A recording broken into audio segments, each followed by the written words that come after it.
Perle suivante, alors, donc ça c'est Bruno Clavet, c'est un député RN. Bon, c'est pas lui qui est important, hein. Celui qui est important, c'est celui auquel il s'adresse.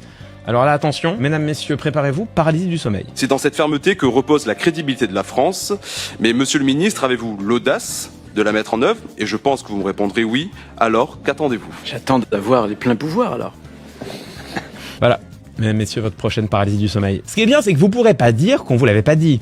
Il se défendra en disant que c'était une blague, que c'était du second degré, qu'il a mis tous les indices de l'ironie et qu'il n'en pense pas un atome de sa phrase. Après, chelou la blague quand même, non? J'attends d'avoir les pleins pouvoirs.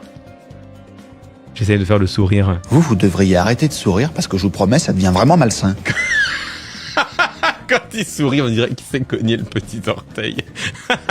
J'attends d'avoir les pleins pouvoirs, alors.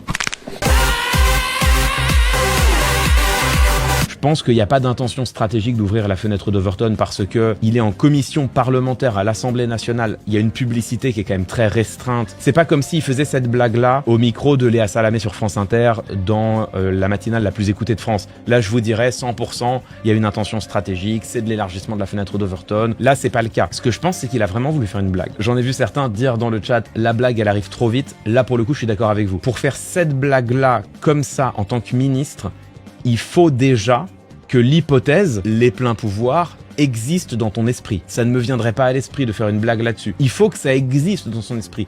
Et ça, dans la bouche de quelqu'un qui, encore une fois, ne considère pas l'état de droit comme un totem, voire désire le pourfendre, il le dit clairement dans le JDD, hein. Il désire le faire en touchant directement à la Constitution, et même en l'occurrence à l'article 1er de la Constitution. Bon, quand t'accumules tout ça, que ce soit ou non une blague, ce qui est sûr, c'est que ça fait pas rire. Après, ce qui est bien, c'est que ça fait un bon screamer.